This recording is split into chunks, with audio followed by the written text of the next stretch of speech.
Hello আমার মিষ্টি মিষ্টি বন্ধুরা, সবাইকে সুস্বাগতম নতুন একটি ভিডিওতে। তো চলো বন্ধুরা, ভিডিওটা শুরু করা যাক। আজ তো মঙ্গলবার, কিন্তু ভিডিওটা ছিল সোমবারের, মানে গতকালকের। আজ একটু ভালো করে ঘর দুয়ারগুলো মুছতে হবে, তার জন্য কিন্তু ঝটপট করে আমি লেগে পড়েছি কাজে।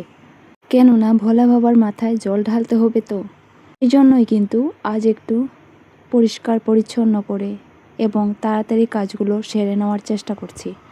যত তাড়াতাড়ি পুজোটা দেওয়া হবে ততই তাড়াতাড়ি কিন্তু মনটায় আলাদা একটা অনুভূতি কাজ করবে। তো যাই হোক বন্ধুরা, আশিপাশি সব কাজ কমপ্লিট করে মাকে চলে এসেছি এদিকে ভাত খাওয়ানোর জন্য। যাই হয়ে যাক না কেন, মার খাবারটা সময় মতো দেওয়ার চেষ্টা করি, যতই কাজ থাকুক আমার। হ্যাঁ বন্ধুরা, কখনো কখনো কিন্তু একটু দেরি হয়ে যায়, তাও কিন্তু আমি ঝটপট করে করার চেষ্টা করি। তো যাই হোক বন্ধুরা, মাকে খাওয়ানোর পর এদিকে চলে এসেছি। কাপড় একটু ছিল, সেগুলোকে টুকটুক করে ধুয়ে নেওয়ার জন্য। রোদ কিন্তু তেমন একটা ছিল না, তাও কিন্তু কাপড়গুলো বেশ ভালোভাবেই শুকিয়েছে। হয়তো হাওয়া বাতাসের জন্যই হতে পারে।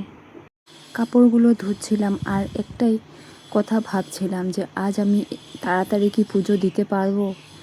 কেননা তখনই কিন্তু 10:30 হয়ে গিয়েছিল।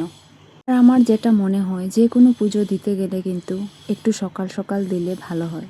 তো যাই হোক বন্ধুরা, কাপড় চোপড় ধোয়া আমার কমপ্লিট হয়ে গেছে। তো এখন চলে এসেছি এদিকে টুকটুক করে মেলে দেওয়ার জন্য। তারপরই কিন্তু আমি ঝটপট করে স্নান করে চলে এসেছিলাম পুজো দেওয়ার জন্য। তো এই দেখো বন্ধুরা, আমার পুজো দেওয়া কিন্তু কমপ্লিট হয়ে গেছে। নানান রঙে ঠাকুরের আসনগুলো সাজিয়ে কিন্তু বেশ ভালো লাগছে মনটা।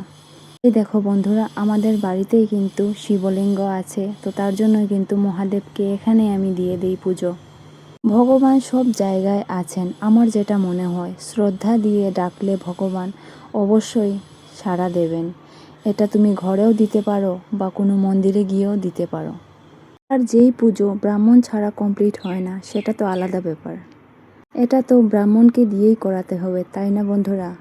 যাই হোক বন্ধুরা, তোমাদের সাথে কথা বলতে বলতে কিন্তু আমি এদিকে চলে এসেছি বিকেলের কামকাজ করার জন্য। কাপড় চোপড়গুলো তোলা আমার কমপ্লিট হয়ে গেছে।